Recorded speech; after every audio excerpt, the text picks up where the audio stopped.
my official title was Nila Inspirations. And I think if Nila is not inspiring, you missed the whole point. You missed the whole point. Let's start with a tshuva, not, I say tshuva, you think it's repentance. Tshuva is a responsum, shelotu tshuvot. Somebody asks a shaila, so there's a response. So I'll just give you an interesting anecdote. I spent 16 years in my miluim giving shiurim for the Air Force in various locations. There was a year that Shulamit Aloni, who was a batted lefty, as I say, in the Knesset, but nevertheless, she was an important political figure, whether or not you agreed or sharply disagreed with her policies. I think Kadosh Baruch Hu rewarded her beautifully with having a son, a Baal Tshuva, and that you couldn't have had a better reward than that. Shlomo Aloni was so against the sichot, the talks that would be given in the army, that brought about a wave of Balei Tshuva. Chabad was there, and other people were there, and that was already unofficial. Chabad would go into the bases and give talks and so on, and impact on different people. And the army itself, through its chaplaincy, the Rabbanut HaTzva'it, had a wing, a division called Yeshiva HaTzva'it. There was a thing called the Yeshiva HaTzva'it, and I was assigned to as a martzeh, as a lecturer in the Yeshiva HaTzva'it, and particularly in the Air Force, because we lived in Beersheba, and it was in Chatzerim, right next to Beersheba, but then I got to various other bases. So that particular year that Shulamit Aloni wanted to put a ban on all kinds of shiurei Torah on army bases. Can you imagine? I mean, ad kedei kach. She also wanted to put a ban on study of the book of Yeshua in Tanakh because it was too militant. Because all Yeshua was doing was conquering Eretz Israel, and that's just not a good message to teach to kids. So she wanted to put a ban and take it out of the Bagrut in Tanakh. So that's what we're talking about. And Rav Gad Navon Zatzal, who was the chief chaplain of the Israeli army at the time, was very sensitive. He didn't want to get flack. He was a person who kept his head under the radar, and he didn't want any public things. So he gave a directive to all the lecturers not to use the word tshuva. Just don't talk about tshuva. That's it. So I'm coming to an Air Force base, and I'm going to give 5 lectures at different places, locations on the base, before Yom Kippur. Exactly what are we going to be talking about now? We're talking about how to measure, if the doctor told you have to eat pochos mikishiur, is it such and such milliliters or less? That's what I would talk to them about. You want to give them something, a shot in the arm, to be serious. And 5 out of 6 locations, there won't be datiyim there. And you have them in the palm of the hand to do something with them. So I told them at the beginning of the lecture, I have orders from the chief chaplain of the Israeli army, who's a general, not to use the word tshuva. Can't talk about tshuva. So if anybody has a question, he's going to get a terutz. He's not going to get a tshuva. Ani lo noten tshuvot. No tshuva. That's it. Just terutzim. That's all. So they realized what was going on. It was funny even to them. So the Maharil, so I'm talking about a tshuva, responsum of the Maharil. Maharil lived at the end of the 15th century, Germany. He was one of the great poskim who just was on the line between the end of the period of the Rishonim, which is the medieval greats, and the modern greats, to call them the Achronim. Fine, so it's very difficult to draw the line, who was on one side, who was on the other. So there's a gray zone. So the Maharil's in the gray zone. One of my great professors at Bar Ilan, Rav Shlomo Zalman Havlin, told us that he believed that the demarcation line wasn't a particular person, nor was it a particular sefer, but was the invention of the printing press. That when OUisrael started studying Torah from printed material as opposed from handwritten manuscripts, there was a very, very big market change in how we approach the sources. And that was the demarcation between the Rishonim and the Achronim. So Maharil's sitting on the border here, and he says that a shliach tzibur, a chazan, for Yamim Noraim, who doesn't know and is not familiar with what we call the nusach. So the word nusach is a little bit problematic, because when you talk about nusach, sometimes you're talking about the text, the version. There's nusach Ashkenaz, nusach Sfard, nusach Ari, nusach Chabad. Okay, so that's also nusach. But we say nusach with a Yiddish intonation, we mean the nigun. We mean the nigun of how the shliach tzibur is supposed to say what he is supposed to say up there, right? If you have a chazan this coming Friday night, and he gets up there and he goes, Kol nidrei v'sorei v'churnamayve, you're going to throw him off the mount. I mean, right then and there, right? What's called nidrei without Kol nidrei v'sorei? If you don't hear that, it's not Yom Kippur, right? It's just not Yom Kippur. Now, I just recently heard somebody said that he heard from somebody who was teaching Chazanut. I heard this from somebody who was teaching, from a teacher of Chazanut, that the Kaddish for Nila, it's like the Kaddish for Tal and Geshem. Now, don't say that in my house, because my daughters will explode, because they know Nusach. They will explode. The mamish explode. Because in Tal and Geshem, the Kaddish is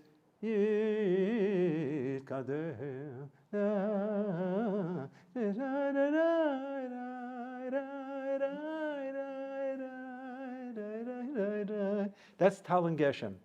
Nila is different.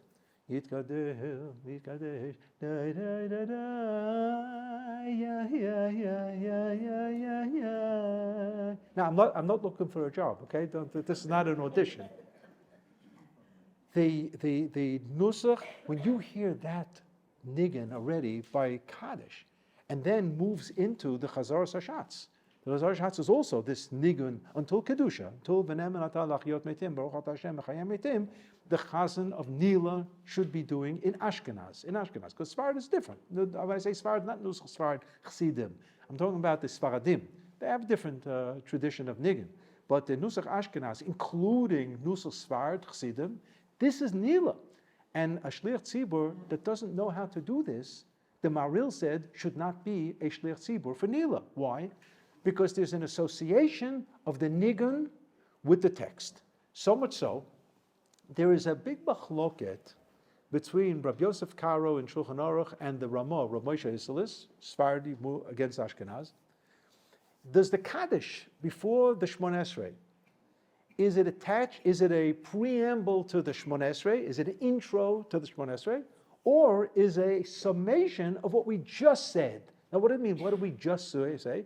So, in the case of Nila, we said Ashrei and Avolotzion. In an everyday mincha, we said Ashrei, right? In a Ma'ariv, we just said whatever. We had the brachos of Kriyat Shema and Hashkivenu, and then there's a Kaddish. In the morning, we don't have a Kaddish right before Shmon Esrei because of a separate issue of joining together Ga'al Yisrael and Shmon Esrei, Smichut Gula L'Tfilah. So the Kaddish is simply moved back to before Baruch Hu. So the question is that Kaddish for the Psukei de Zimra? Or is that Kaddish introducing Tfilah?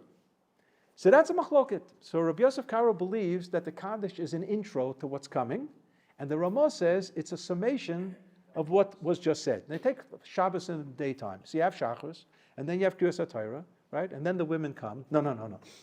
That was bad.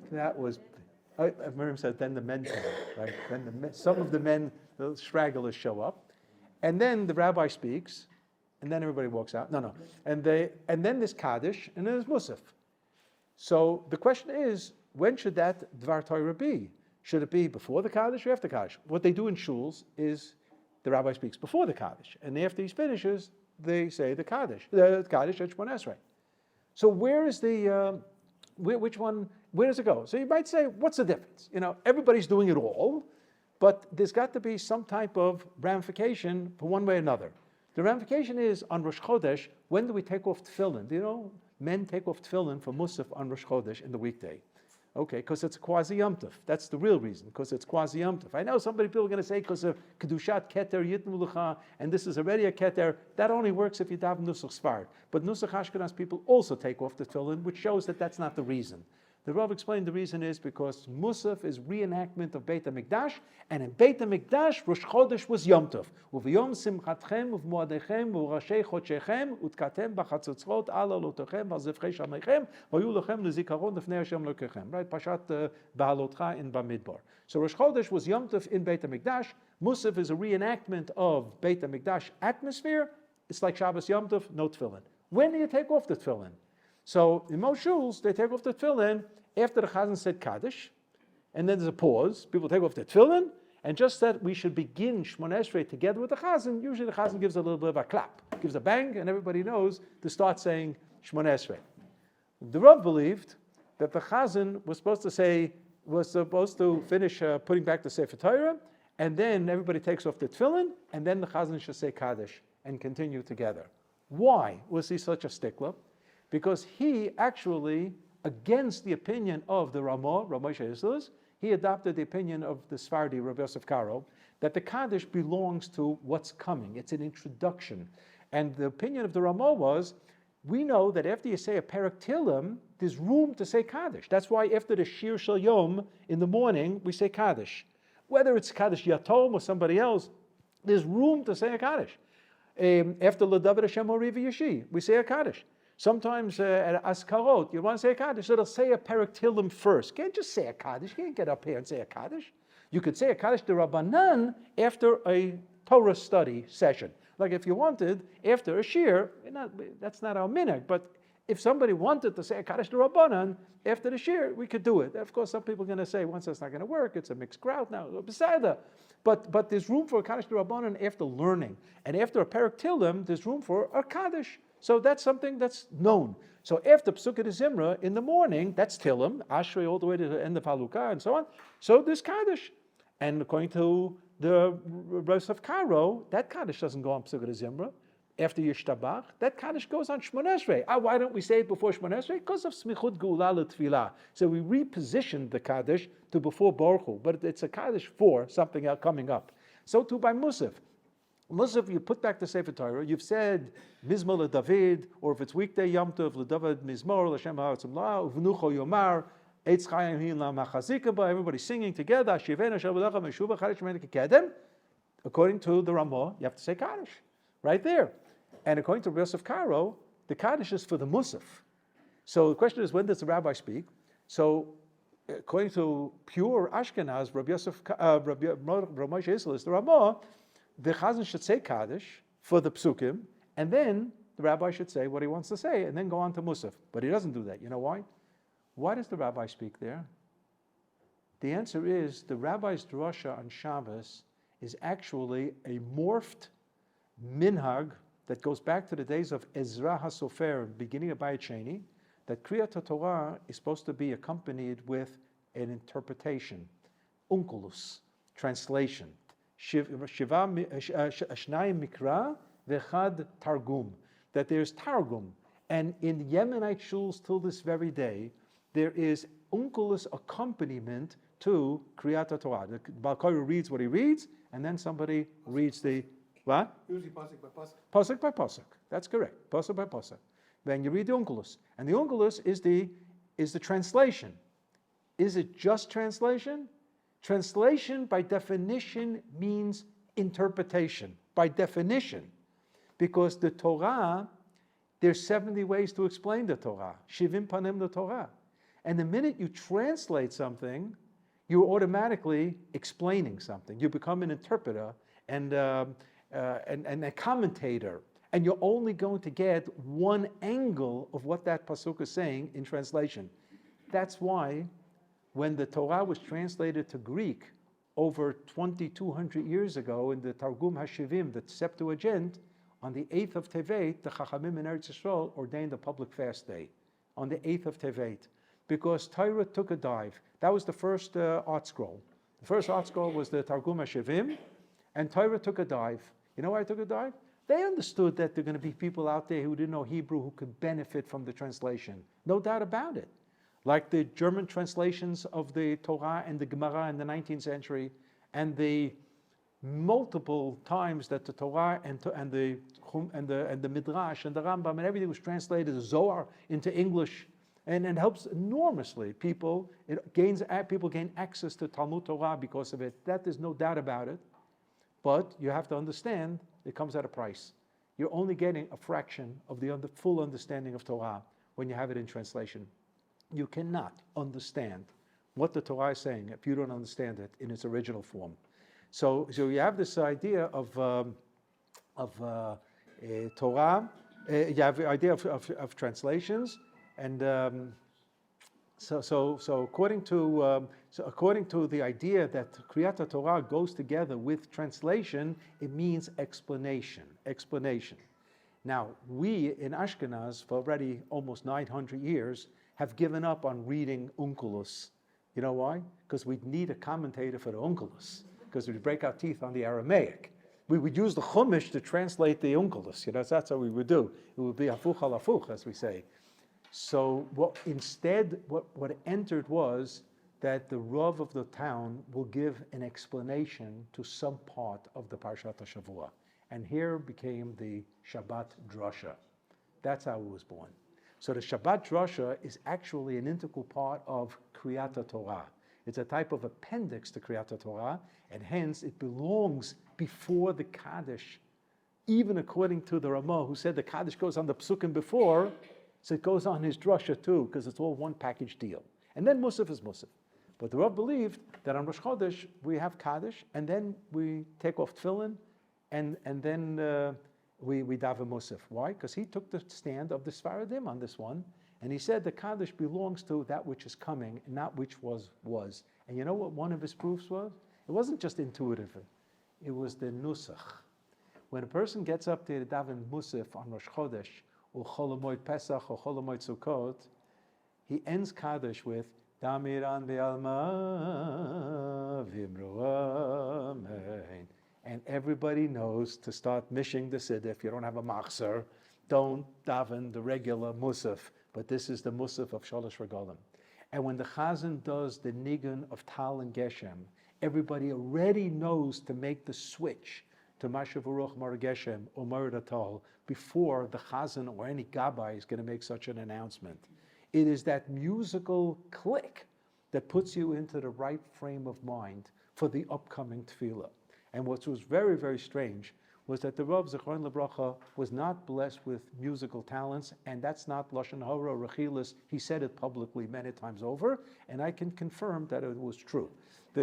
He had many talents, and much of it was great, but not musical talents, even though he was a Levi. And you should know that he actually considered the situation of what he's going to do in the third Beit HaMikdash.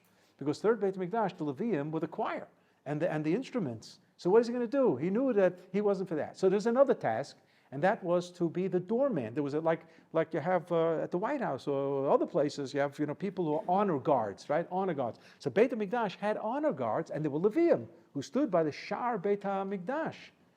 So the Rav said, that's Zakein lo lefi chvodi. There's a concept in mitzvah of Hashavat Aveidah that if there's a lost article, and somebody you pick it up, sometimes you see it's like under a car, and somebody who's like a known Talmid Chacham, whatever, could be his age, his status, and everything. The halacha waives the responsibility for him to go crawl under the car to get this lost object. If he does it, he's a tzaddik, but he doesn't have to do it. Zakein v'lo lefi chvodo, because it's almost an embarrassing type of situation of doing it. So he's excused. So there's a concept of zakein v'eino lo lefi chvodo. That's why the Rav, as a Levi, never went out to wash the hands of the Kohanim before Birkat Kohanim. He didn't think it was appropriate for him to be pouring water on the hands of Kohanim. And I excused the president of Israel in my shul on Rosh Hashanah a few years ago. He's a Levi, right? He's a grandson of the Rav Rashi, Rav Herzog. I told him, you don't have to go out. The covet of the presidency exempts you from pouring in. And he was happy about that, because it just wouldn't have been right for that to happen. And the Rav said, Zakein v'lo lefi chvoidi, I don't think I'm going to be a doorman at the Beit HaMikdash. I don't think it's right. So it was a self-evaluation, right? So he said, and once in Shir, before Yom Kippur, so there were 3 shiurim. It was a Tuesday, Wednesday, Thursday situation, and he asked us to bring in a Gemara Masechet Yoma, the Gemara about Yom Kippur, a Rambam Hilchot Avodat Yom Kippurim, and 2 machzorim, one Ashkenaz and one Sfard, because the Avodah section, there's a different poetry between the Ata Konanta of Nusach Sfard and the Amitz Koach poem of Nusach Ashkenaz. So is it simply a difference in the poetry? The Rav said, no. there's machloket, there's a dispute between Rabbeinu Tam and the Rambam as to exactly and precisely every move of the Kohen Gadol on Yom Kippur.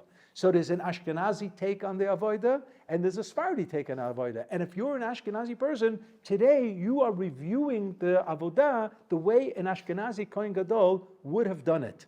So what's going to be in the third Beit HaMikdash? There'll be a Sanhedrin. They'll make a decision. That's all. But in the meantime, in the lack of an absolute decisive opinion, you have two options.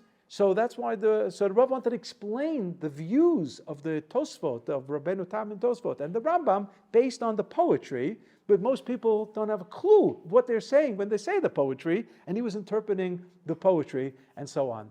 And he was so happy with his understandings after 3 shiurim, and that added up to about over 10 hours worth of shiurim in those 3 shiurim. He closed all the svarim, and in 15-20 minutes, he, by heart, reviewed the activity of the Kohen Gadol from morning to night in Beit HaMikdash according to every opinion. And then at the end, he breaks out with this big smile, and he said, let's invite in the Kohen Gadol because I'm going to be his private tutor before Yom Kippur, and I figured out what I'm going to do in the third Beit HaMikdash. In third Beit HaMikdash, the Rav felt he was going to be the Kohen Gadol's private tutor for the Avodah. That's nice. That is really, really something. So you have the Kaddish before Nila, and it sets the tone. The piyut that really, really kicks us in is in the beginning of the Chazar Sashatz after the Kedusha. If you look at source number 10, because I figure if we start with source number 10, we can finish the share early.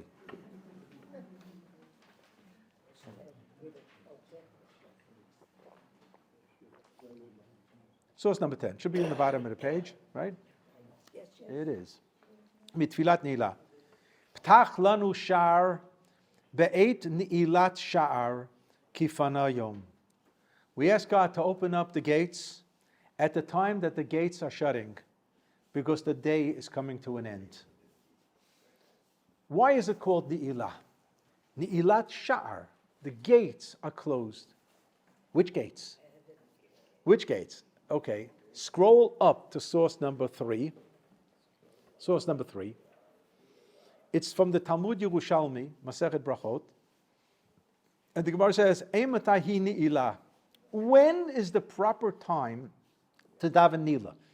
Let's assume you go to Vatikan Minyan, which is going to start about 6 o'clock in the morning, because sunrise is about 20 to 7, right? And you're going to finish Musaf by 9:30, 10 o'clock. That's if the Baal Tefillah davens slowly. Beseder. 10 o'clock, you're done with. You can't have mincha at 10 o'clock in the morning. Can daven mincha at 1 in the afternoon. So let's assume they daven mincha at 1 in the afternoon. An hour and a half, right? With yoina and everything. It's now 2:30. Can you daven Nila at 2:30? No.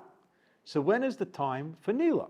So the Gemara asked that question. Minayin le-Nila. Eimatai hi Nila. When is Nila? Rabbanan de Kesarin Amrin.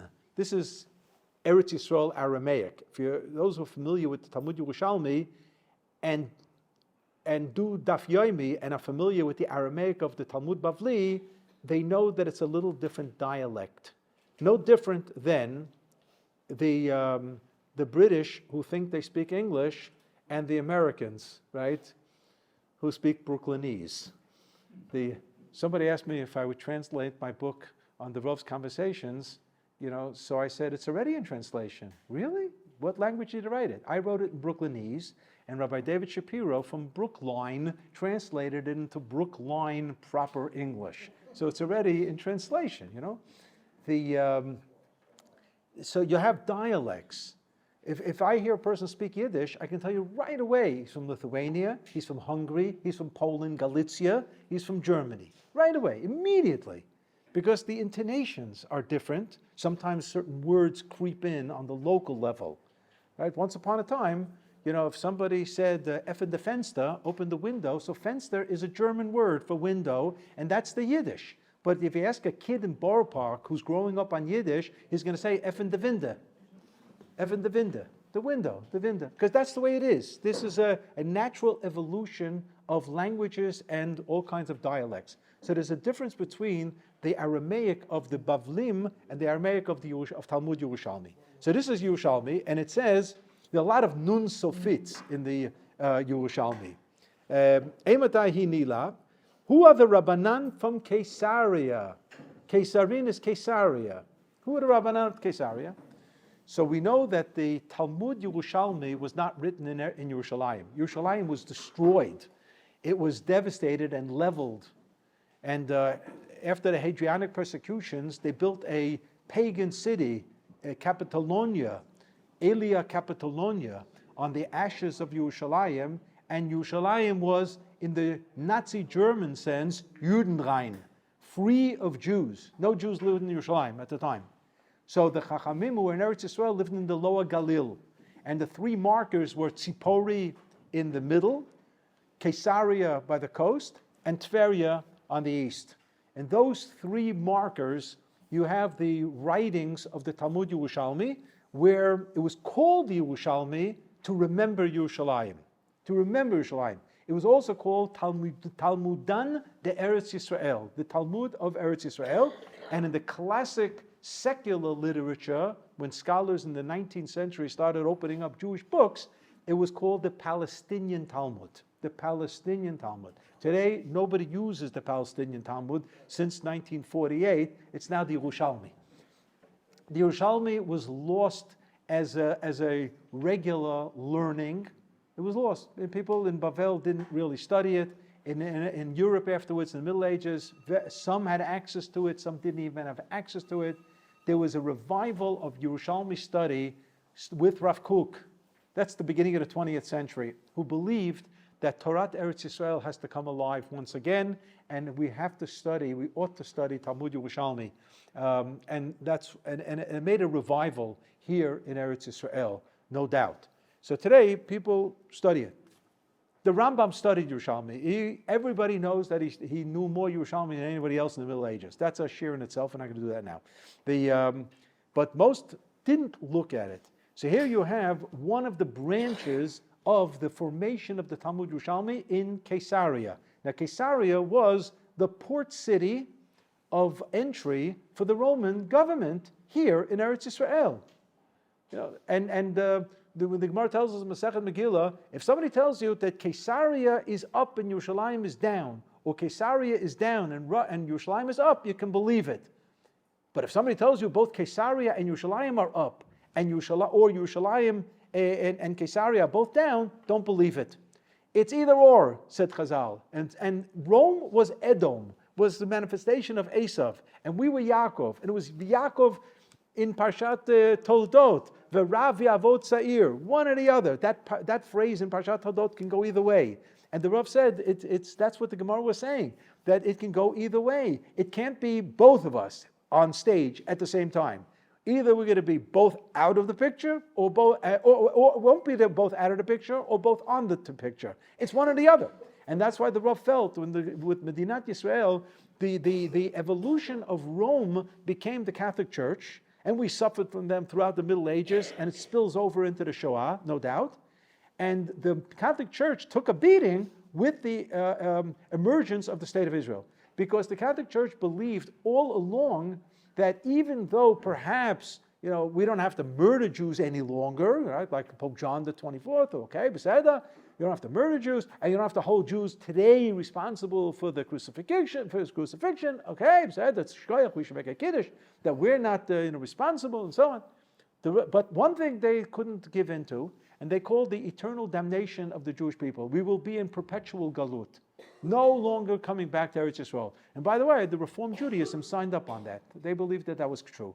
And the only reason they joined the Jewish Agency afterwards, because there was a lot of money to be given. And a lot of people give in the ideology when it comes to money. There are plenty of examples on that. But the Reform Judaism per se was that there was going to be no Shivat Zion. And you don't have to talk about Beit HaMikdash anymore, no Korbanot, forget about Korbanot, and everything, nothing, none of that stuff. Okay, Kadosh Baruch Hu had different plans, and we came back, and we're here in Yerushalayim. So the business of the Rabbanan Kesarim, there was a Jewish community there, and there were Talmidei Chachamim there. Rav Professor Shaul Lieberman Zichron Levracha wrote a whole book called Talmudan de Kesarin. He isolates those parts of the Talmud Yerushalmi that emanated from Caesarea. And here you have it in print in the Talmud Yerushalmi. You have two opinions. It palgun. There is a machloket. Rav and Rabbi Yochanan. Rav actually hails from Eretz Yisrael, but then made it down to Bavel, but his view was already known. Rav says, Ne'ilah means Ne'ilat Sharei Shamayim. The heavens are going to close. What does that mean? The heavens are going to close. It's generally interpreted that the day comes to an end astronomically, right? So it could either be sundown, Shkia, or it can mean Tzeta Kochavim, where we already have stars out there and so on. There's a big dispute in Halacha. When exactly does the day end? When exactly does the night begin? That's why our Shabbat, which in theory is precisely 24 hours, in reality it's 25 hours. We started before sundown, and we ended after Tzeta Kochavim. And then comes the big machloket. How many minutes after sundown is Tzeta Kochavim? Is it 18 minutes? Is it 35 minutes? Is it 72 minutes like Rabbeinu Tam? Or 90 minutes like the Ramban? And that's a whopper of machloket. But in theory, everybody knows that we've expanded Shabbat by the twilight zone of sundown to Tzeta Kochavim, so just to be on the safe side with regard to Shabbat. So here, Nilat Sharei Shamayim means the closing of heavens, which means the astronomy has ended the day. And the other opinion, Rabbi Yochanan says, Ni'ilat Sharei HaHeichal, the doors of Beit HaMikdash have been shut. Now, are they saying the same time, but just saying it differently? When were the doors of Beit HaMikdash shut? So the answer is at sundown. That we have a precise answer. Because there's a Mishnah in Masechet Tamid, and it says, Dam nifsal b'shkiyat hachama, the blood of an animal sacrifice that was not sprinkled on the mizbeach, on the altar, so that korban now is void. It's devoid of kedusha and everything. And we're talking about the afternoon korban tamid. There was a daily korban tamid in the morning and one in the afternoon. So it had to be brought. You had to get at least that part of the sprinkling of the dam on the mizbeach before sundown. Afterwards, you can burn the insides till the morning. Hekter chalavim ve'emarim achi aleh amur shachar. That's not a problem. But that's not an official avodah in Beit HaMikdash. The last moment of avodah in Beit HaMikdash is the sprinkling of the dam. There are four aspects of korban production, of performance: the shchita, the slaughtering; the kabbalah, receiving of the blood in a vessel; holacha, transferring it to the mizbeach; and zrika. Zrika in the Torah is called nitina. V'natan hakohen, v'natan hakohen. If you remember from Vayikra, every single time it says v'natan hakohen, it doesn't mean he gave. It means he sprinkled. Sprinkled on the mizbeach. That had to be done before sundown. And what they did in Beit HaMikdash to symbolize that it is now sundown, they shut the gates of the Beit HaMikdash, right? It was the Levium who shut it, and the Rav wasn't one of them because it was Zokein v'loy lefich voidoi, right? He didn't do it. But so you have here a moment of absolute determination of when the Ne'ilah should be, sundown. What the poskim deal with is, number one, according to this view that it's precisely sundown, do you have to start Ne'ilah before sundown, but then carry through even after? Or do you have to complete Ne'ilah before sundown? That's not so simple. Because if you complete Ne'ilah before sundown, you're going to have a lot of time, quote unquote, to burn before you can blow the shofar. And that's going to be hard for people psychologically. You finish Ne'ilah already, and now you're hanging around. And so we'll see what some shuls have to offer in terms of this. But then the opinion of Nilat Sharei Shamayim might mean that astronomical sundown may not be the moment of Ne'ilah, but perhaps you can start Ne'ilah after sundown, because the gates of heaven really astronomically aren't closed until there's complete absence of any residual sunlight, and that would be Tzeta Kochavim. Let's even say 20 minutes after, the first Zman of Tzeta Kochavim. So there's a big difference here on 18 to 20 minutes after sundown with regard to Ne'ilah. And if you go with the view that you can start Ne'ilah after astronomical sundown, and then continue even after Tzeta Kochavim, or no, you better rush a Ne'ilah and get it done before Tzeta Kochavim. So these are issues that Rabbanim and Gabaim, have had to grapple with throughout the centuries because of this machloket and how to handle it. I will just say that the general minhag is that at least we get the Shemon Esrei of Nila in before sundown. The silent Shemon Esrei of Nila, at least we get that in. Yeah, no? What are you, Jim, stealing the show here, Getting to Birkat Kohanim. You're a Kohen. You're a Kohen, I don't know. No. Oh, you're not a Kohen. You're the Chazan. Well, you're the Gabbai. There you go. Okay. Right, I'm a Gabbai, Ben Gabbai, by the way. I'm 3 generations Gaboim. Yeah. I know what you're talking about. So that's the general minhag. But then comes the issue of how Yemizel says now is Birkat Kohanim. So Birkat Kohanim normally is only done in Shacharit. Only done in Shacharit. So the Gemara talks about, what about on a public fast day? Whether Shivasa B'Tammuz, Tzom Gedalia, if a person is fasting, so why isn't there Birkas Kohanim throughout the year by Mincha, in a regular weekday? So the reason is because in the days of Chazal until the late Middle Ages, people drank wine for lunch. They drank wine because they didn't drink water because it was always a possibility it was contaminated. So drinking water as a regular drink was not done. And, Cola Zero, they didn't have it. So they drank wine. And a kohen that drinks a revi'it, which is 3.3 fluid ounces of wine, is now boxed out of Birkat Kohanim. Yayin v'shechar al teish b'vo'achem alo moed, and so on. So that's the whole problem with Simchas Torah. If they have a Kiddush after the Aliyas, whether the Kohanim can duchen by Musaf. And there are some shuls that there is no Birkat Kohanim for Musaf on Simchas Torah because of this very reason. But the Chazal said, that's why there's no Birkat Kohanim for Mincha. So why don't you just ask Mr. Cohen, did you have a cup of wine? There's a concept in the halacha called lo plug. It's called the no exception rule. No exceptions. We're not going to start taking us poll every mincha of the 5 kohanim in shul. Did you drink wine? Did you drink wine? Forget it. All the kohanim are off. They're all off. No birkat kohanim. What about a public fast day? So the Gemara says, in theory, you could have birkat kohanim by mincha, but lo plug, no exceptions. We don't have duchening for mincha, so there's no duchening for mincha on a public fast day. But then the Gemara says something else. Normally in the days of Chazal, people did not daven mincha ma'ariv hyphenated like they do today. People, balabatim, come to shul, and there's mincha, and there's ma'ariv. And then the question is, how much time is spent between mincha and ma'ariv? And some shuls, no time. They just go right into burachum. And some have a shir, and some just sit around and stam, do nothing, whatever. But people have come to shul for mincha ma'ariv. In days of Chazal, people daven mincha in the mid-afternoon, not mincha gedola at 1 o'clock, but what's called mincha katana at about 3:30, at the time that the korban tamid shel bein harbayim, that afternoon korban, was offered. And that was the optimum time for mincha. So then, if everybody davened mincha at that time, including on a public fast day like Tisha B'Av or Shavasa B'Tammuz or Tzom Gedalia or Asara B'Tevet, so the Chazal said no exception rule kicks in, no duchening. But on a public fast day,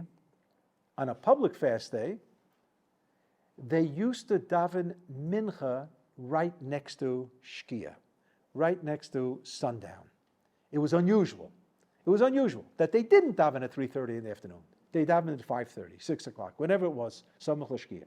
So here, because it was unusual to daven mincha close to sundown, the no exception rule won't kick in because it's not an exception to any rule. They never davened then. So the halacha became that if you daven mincha on a public fast day close to sundown, you can have Birkat Kohanim. We do that here in Yerushalayim. So on Tisha B'Av, on Shavasa B'Tammuz, and on Tzom Gedalia, and Asar B'Tevis, and Tanit Esther, there is Birkat Kohanim by mincha, only if the mincha is late afternoon. Only. However, came the Chazon Ish after this whole long tradition of almost 2,000 years, and said that on Tisha B'Av, because the Kohanim don't have Birkat Kohanim in the morning, so they should make it up by mincha, even if it's mincha gedola at 1 o'clock.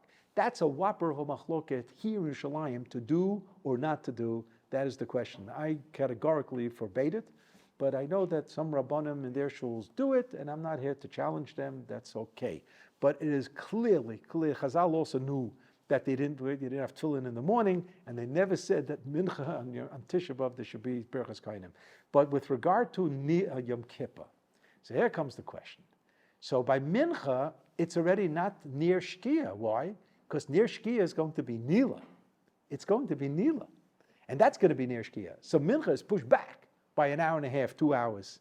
So therefore, there's no birkat kohanim for mincha on Yom Kippur anywhere. We don't have duchening on Yom Kippur for mincha. Question is, do you have to get the Kohanim up there on the bima before Shkia? Do they have to already have the bracha? Not necessarily. They have to be up there by the bima, which means the Chazan has to get to Ritzei Hashem Elokeinu B'Amcha Yisrael. That's when the Kohanim ascend the bima for Birkat Kohanim. As long as that's there before Shkia, sundown, we'll let it pass. That's in most shuls. And some shuls, you have the Chazan davening Nila like this, looking at his clock the whole time. And you should know, I was a Bal Nila for over 40 years, and I always was careful about making sure to not only to get the Kahanim up there before Nila, but that they should finish Birkat Kohanim before Nila. But I said it's another 2-3 minutes, to achieve that. But I was aware of the fact that the Rav Zichron Avracha had a different take. And he said, as long as the Nila started, the davening of Nila started before sundown, then everything that has to be done in Nila can be done irrespective of what your clock is showing. Now that's very similar, by the way, to let's say Friday, Shabbos rather, you start Sudash Lishit. You start Sudash Lishit before sundown. That's because you're not a chassid. If you were a chassid, you would start after sundown for that too. But the halacha is you should get it in before sundown. But, there was just a lot to eat, and it takes a long time to eat the herring and so on. And next thing you do, on the calendar, Shabbos is out already, but you didn't bench yet. Okay, of course, you have to say Birkat HaMazon. Do you say Ritzei Hashem Elokeinu? Yeah. The answer is yes. Why? Because the meal started as a Shabbos meal. It's the same thing with Purim, exactly. You start the Purim Suda before sundown, and it just goes in, but there, Purim's usually not a problem because you're so drunk that you can't bench anyway, so what's the difference? Not only you're not going to say Al Anisim, you're not going to say the whole Birkat HaMazon. And by the way, it's forbidden to get drunk on Purim to the extent that you're going to miss a davening or a bracha, by the way. I say that with full responsibility. So that's a principle. And the Rav said the same thing with regard to Nila. So if you get the Nila started but on time, before sundown, so what's the difference when the Kohanim go up to Birkat Kohanim? The tefillah is called Nila and it was started on time. And therefore it's an on-time davening that the Kohanim can have duchening. That's right. So I was always aware of that. And in any shul that they said, wow, the Chazan missed the Shkia and therefore there was no duchening, and I say chaval. Chaval, they could have duchen. They could have. Yeah. We daven on Yom Kippur. Usually they're a little late and they skips the slichas. Goes to the right, then they say the slichas afterwards. Yeah, okay, chaval. Yeah, it should be on time. Yeah. That's chaval also. That's chaval also. So what do we do when we're already finishing Birkat Kohanim before sundown? And I mean, how much is Sim Shalom going to take already? You want to sing B'Sei, Fer Chaim, fine. We did that too. Now there's Avinu Malkeinu. Now Avinu Malkeinu we say pasuk by pasuk, and we sing a few of the lines that normally aren't sung. So that takes out another 10 minutes right then and there. And then you have the Shema Yisrael and Baruch Shem Kavod Malchuto, Hashem Elokim 7 times. And then you can say Kaddish. And then by that time you already can blow the shofar. But you can't blow the shofar still another time. So we go into a rikud. We all sing L'Shana Bo B'Yerushalayim, like Hakofis. That's another 7 minutes. And by that time, and that's very important, by the way, because people are in ecstasy at the end of Yom Kippur. It all comes out in the simcha of kapara and so on. And that's really what we do. But I wanted to just wrap this up now with a very important idea that the Rav developed with regard to Nila.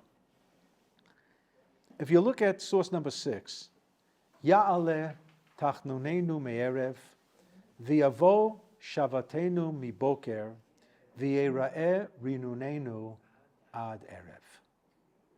Right? We say this on night of Yom Kippur, after Ma'ariv. There is no Chazarat HaShatz. This year, because the Shabbos, there'll be Vayachulu, like Friday night. There's going to be a Friday night add-on. And then the Chazan's they'll open the Aron, and the Chazan's going to sing Ya'aleh. And if he does it right, it really sets the tone as well. There's no nusach to this. People do niggin, but the niggin also has to be appropriate. I'm just going to tell you that there was an occasion in Ol Nechama, I'm not even going to give you a hint who it might have been, where a particular chazan on Yom Noraim used a song from Frank Sinatra. I'll do it my way. And I was so upset. I mean, I talked to the person afterwards, and I told them, how dare you? I'll do it my way. I know the song. I said, and I'll do it my way. The whole point of Yom Noraim is you want to do it his way. And Frank Sinatra was making a point of being non-conventional. Being non-conventional. The whole point of Rosh Hashanah Yom Kippur is that we are conventional. And the convention is Ata Negleita Banan Kvodecha. Was Ma'amad Har Sinai. Vayichan Sham Yisrael Neged Ahar, and we all accepted Na'aseh v'Nishma. That's not doing it my way. I'm sorry. So forget about that. I can live with sometimes nigunim that have filtered into the liturgy, not through Shlomo Kabach nigunim or Bobova nigunim or Gera nigunim and so on. It can come from the outside. Erev El Shoshanim is a beautiful song, and many people have said it to Kedusha and Shabbos, da, da, da, da, da, da, that it became already a Shir Kodesh. And there's nothing wrong with Yerushalayim Shel Zahav of Nomi Shemer, in parts of Kedusha that talk about Yerushalayim. I believe Yerushalayim Shel Zahav is a Shir Kodesh in itself.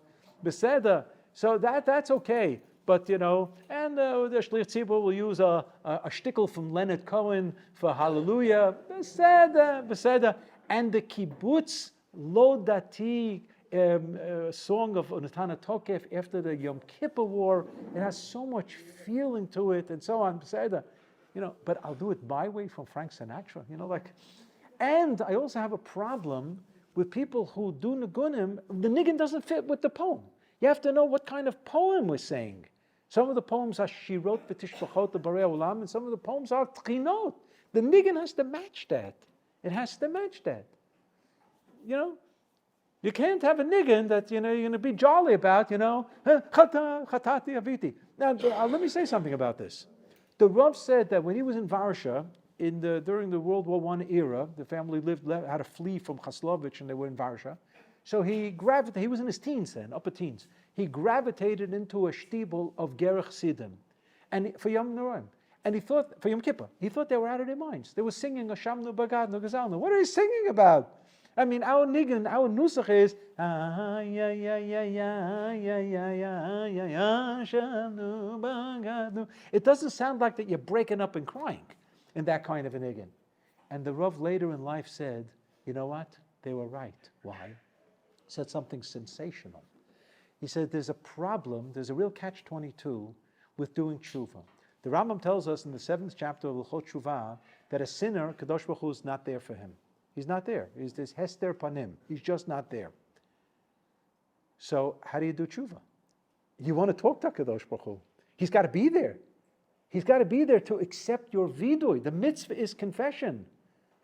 So one of the great, great chasadim of a Kadosh Baruch Hu, it's an act of unbelievable chesed, of kindness, that even though you don't deserve his attention, if you're going to do tshuva, he's going to be there to listen to the first. And we say this by Nila, Ata noten yad lapushim, you stretch out your hand. Ordinarily that doesn't happen, but by Nila that happens. It's a tremendous chesed. And when there is an awareness of standing before a Kadosh Baruch Hu, it just happened, he's here, there's an obligation of shira, to sing. Ki Shem Hashem Ekra Havu Godel Lelokenu. The very presence of God's name and being there demands Gedula Vashevach, praise and greatness, expressing greatness to God. And therefore, the Rav said, the Gerech Sidim are right, to sing by the Vidui. So here, the Chazan is going to sing Yale Tachnunenu, however he sings it. The Rav said this poem teaches us a very, very important idea, and it's based on the pasuk in Parshat Emor, Vayikra Kav Gimel, about Yom Kippur. Me erev ad erev tishbetu Shabbatchem. Yom Kippur is from the evening to the evening. Okay, so what does that mean? So normally he said we have 3 davenings during the day: Shacharit, Mincha, and Ma'ariv, or better. Ma'ariv, Shachris, and Mincha. Right? Vayerev, Vayivokeh, Yom Echad. Ma'ariv, Shachris, Mincha.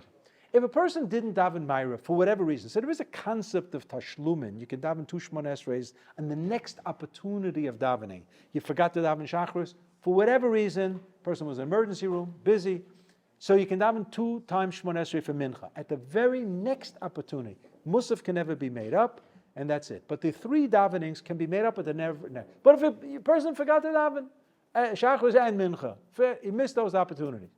Can you daven Ma'ariv afterwards? Of course you can. If you completely forgot Ma'ariv, and you daven Shachris, you didn't realize you didn't daven Ma'ariv, you remembered it in the afternoon, forget it. Can you daven Mincha? Of course you can daven Mincha. Each davening, it's its own framework, and that's it. But the Rav said, what is Nila? Nila is just not another davening. It's not another davening. The idea of an extra davening, look at source number 2, it says, Minayin leNila. How do we know that there's a concept of Nila? Omer Rav Levi, one of the Amoraim in Eretz Yisrael, said, in Yeshayahu, when HaKadosh Baruch Hu through Yeshayahu says, if you lift your hands up in tefillah, ufarischem kapechem, God says, I'm going to ignore it. Alim einai mikem. Gam ki tarbu tefillah, and if you're going to add tefillah, eineni shomeya. I'm not even going to listen to it at all. That seems to be duplication. So Rabbi Levi said, there are days that we ought to add to the normal tefillah. Gam ki tarbu tefillah. Mikan shekol hamarbeh b'tefillah naneh. That if we add tefillah, that's going to work in our favor.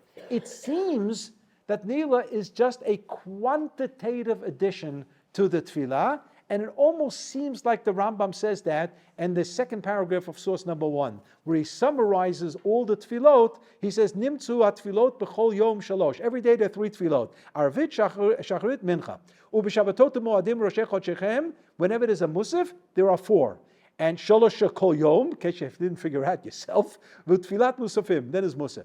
U'b'yom kippurim, chamesh, the 5 davenings. Arba elu, the 4 of Shabbos and Yom Tov, u'tfilat nila. So nila is the 5th tefillah. And it seems like it's just a quantitative edge. The Rav said, it's not a quantitative edge. The purpose of nila is a special tefillah that a Kadosh Baruch Hu should accept all the previous tefillot of Yom Kippur. There's a need to ask a Kadosh Baruch Hu that which I daven, Ma'ariv, Shachris, Musaf, and Mincha should be accepted. A special tefillah.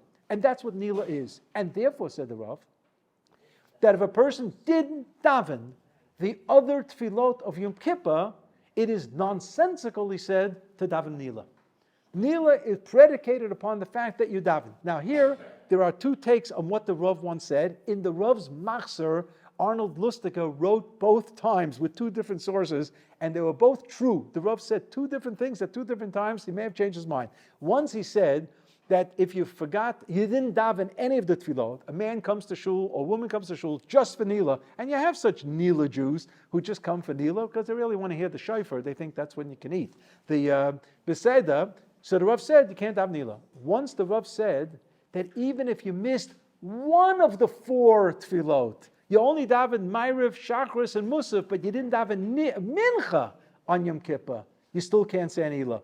So that was a different take. That was a more sharp take and a more strict take, that you have to have all 4 tefillot of Yom Kippur in order to daven Nila. And once the Rav said that as long as you davened 3 out of the 4, you can still say Nila, and it's only Peseda. So you have 2 different takes on this. But the idea is the same, that Nila is there not as an additional tefillah quantitatively, just the 5th tefillah of the day, but it's a special tefillah that a Kadosh Baruch Hu should accept all the tefillot that we said before. And this idea of Yaleh basically teaches us that we want to forge together all the tefillot of Yom Kippur into one act of tefillah. Where in the daytime, you have Ma'ariv at night, you have Shachris in the morning, you have Mincha in the afternoon, they're all segmented, they're different tefillot. Here, with regard to Yom Kippur, it's one long breath tefillah. There are people who never left shul after Kol Nidre night. They stayed in shul and said Tillim until the morning, and from Kol Nidre until after Nila, they never left shul. And there's a reason why we don't have Aleinu L'Shabeach after Shachris on Yom Kippur, or after Musaf on Yom Kippur, or after Mincha on Yom Kippur. Every davening ends with Aleinu. What is Aleinu? So I used to kibbutz in saying, when the people say Aleinu, they have one foot out of shul, it's called Tfilat HaDerech. So Aleinu is the tefillah of asking permission to leave the framework of standing before Hashem. You can't just walk away. Aleinu b'shavech is request of permission, or to use the language of the Briska Lamdanim, it's a matir. It's matir. They used to call it, it's a matir. It's matir, it's an allowance, it's reshut. It's an allowance to leave the framework of Amidah Lefnei Shechina. And you know when we also say Aleinu Shabbat? After a Brit Milah. Why do we say after Brit Milah Aleinu Shabbat?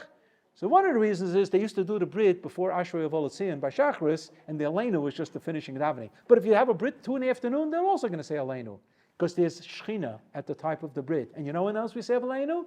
After Kiddush Levana, because it's Amidah Lefnei Shechina at Kiddush Levana. So whenever there's Amidah Lefnei Shechina, standing before the Shechina, to exit, the exit strategy is Aleinu Shabbat. But when you daven on Shabbos, Shachris, and Musaf, nobody's running out of shul for Musaf, so there's no Aleinu after Shachris. At Yom Kippur, nobody's running out of shul after any of the davens. Now I know that after Musaf we have a break, sometimes an hour, sometimes 3.5 hours, depending how long. So the question was raised in my shul, maybe we should say Aleinu after Musaf on Yom Kippur. It's legitimate. So somebody in my shul actually suggested that, and I said, you're right, we're not doing it. We're not doing it because I don't want to change things in the liturgy and everything. It's traditionally not said. But in the Yekesha community, of Frankfurt Jewish community, in the weekday davenings, they always daven Mincha Ma'ariv together, hyphenated, and therefore there was no Aleinu L'Shabeach after Mincha. In the weekday Mincha. After Chazar Sashatz and Tachnun, they went right into Vurachon Michapravon of Ma'ariv, because there is no leaving of the framework of Shechina.